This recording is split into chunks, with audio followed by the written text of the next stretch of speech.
Hello everyone, welcome to our YouTube channel nature the way to success. स्वागत है आप सब लोगों का हमारे YouTube channel nature the way to success में एक और नई वीडियो में।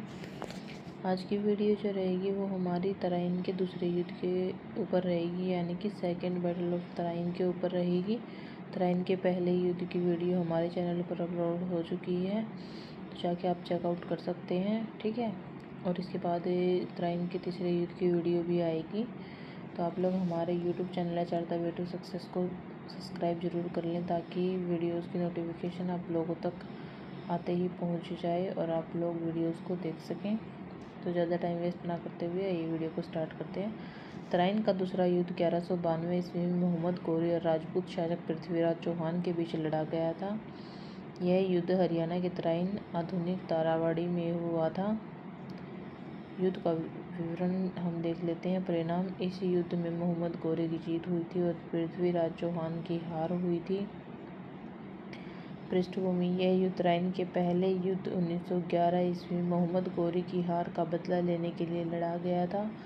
तराइन का दूसरा युद्ध क्यों हुआ था? तराइन के पहले युद्ध में मोहम्मद गौरी की हार का बदला लेने के लिए तराइन का दूसरा युद्ध लड़ा गया था। गौरी की रणनीति: मोहम्मद गौरी ने अपनी सेना को 5 भागों में बांट लिया और राजपूत सेना के खिलाफ एक नई युद्ध रणनीति अपनाई। उसने राजपूतों पर पीछे से और बगलों पर हमला किया, जिससे उनकी सेना में भ्रम पैदा हो गया। तो गौरी की रणनीति क्या थी? मोहम्मद गौरी ने अपनी सेना को 5 भागों में बांट लिया और राजपूत सेना के खिलाफ एक नई रणनीति अपनाई, जिससे राजपूत सेना में भ्रम पैदा हो गया। पृथ्वीराज की हार के क्या कारण थे?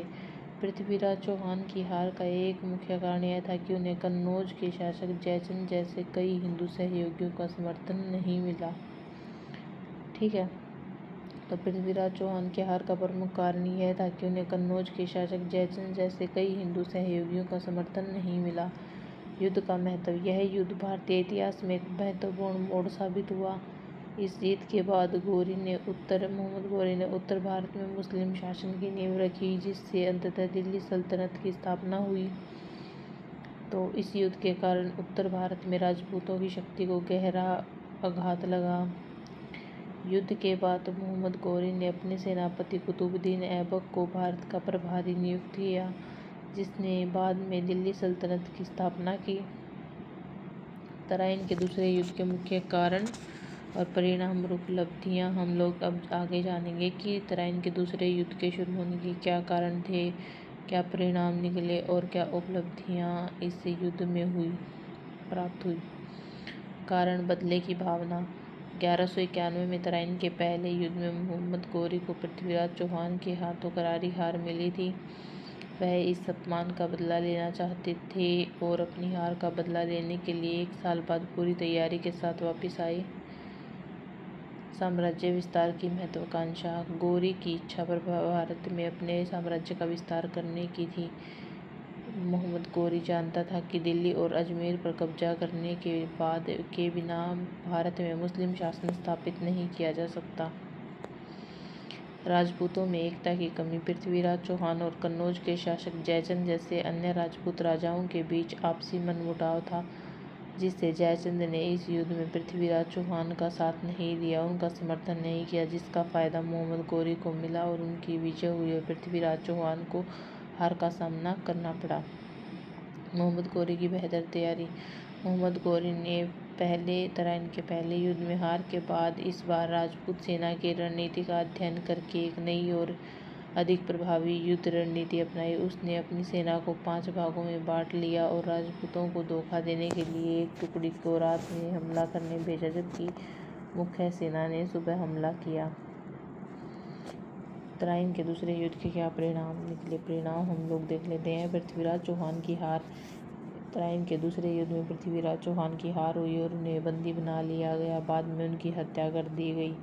राजपूतों की शक्ति का पतन: तराइन के दूसरे युद्ध में राजपूतों की हार के बाद उत्तरी भारत में उनकी राजनीतिक प्रतिष्ठा और सैन्य शक्ति को गहरा धक्का लगा।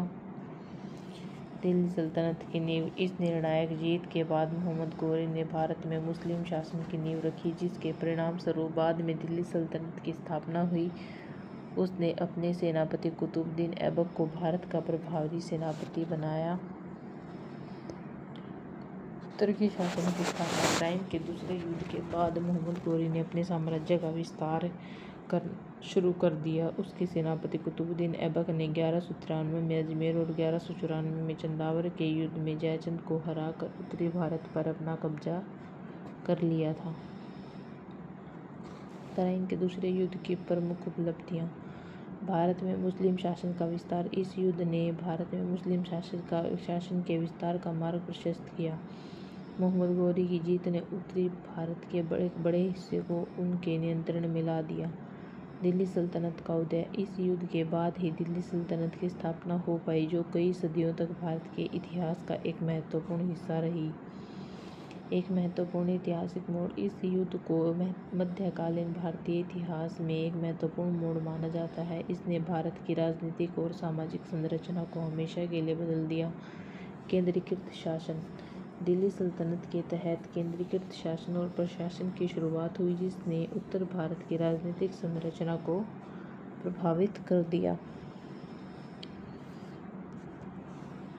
तराइन के दूसरे युद्ध का अंत एक निर्णायक जीत थी और मोहम्मद गोरी के लिए एक महत्वपूर्ण सफलता थी, जिसने उत्तरी भारत में उसके प्रभुत्व को स्थापित किया। ठीक है। मुख्य परिणाम और अंत। तराइन के युद्ध का अंत। दूसरे युद्ध का अंत कैसे हुआ? पृथ्वीराज चौहान की हार। ये मैंने आपको 2 बार बता लिया है कि इस युद्ध में पृथ्वीराज चौहान को मोहम्मद गोरी के हाथों हार का सामना करना पड़ा। विभिन्न ऐतिहासिक स्रोतों के अनुसार उन्हें पकड़ लिया गया और बाद में उनकी हत्या कर दी गई। एक अन्य मध्ययुगीन विवरण के अनुसार पृथ्वीराज चौहान को अजमेर ले जाया गया, जहाँ मोहम्मद गोरी ने उन्हें अपने जागीरदार के रूप में पुनः स्थापित करने का प्रयास किया, लेकिन बाद में विद्रोह के बाद उन्हें मौत के घाट उतार दिया गया। राजपूत शक्ति का पतन। यह राजपूतों के लिए एक बड़ी आपदा थी, जिसने उत्तरी भारत में उनकी राजनीतिक प्रतिष्ठा और सैन्य शक्ति को गहरा धक्का पहुंचाया। दिल्ली सल्तनत की नींव। इस युद्ध ने भारत में मुस्लिम शासन की नींव रखी, जिसने अंततः दिल्ली सल्तनत की स्थापना का मार्ग प्रशस्त किया। क्षेत्रीय विस्तार। मोहम्मद गोरी के सेनापति कुतुबुद्दीन ऐबक ने 1193 में अजमेर पर कब्जा कर लिया और 1194 में चंदावर पर कब्जा कर लिया। कन्नौज के गढ़वाल शासक जयचंद को भी पराजित कर दिया था। स्थायी मुस्लिम उपस्थिति। तराइन के दूसरे युद्ध को भारत पर तुर्की और अरब आक्रमणकारियों के बीच एक महत्वपूर्ण घटना माना जाता है, क्योंकि इसने एक स्थायी इस्लामी उपस्थिति सुनिश्चित की, जिससे उपमहाद्वीप की सांस्कृतिक गतिशीलता में परिणाम आया। संक्षेप में, तराइन का दूसरा युद्ध एक निर्णायक जीत के साथ समाप्त हुआ, जिसने भारत के इतिहास को एक नए मार्ग पर स्थापित किया।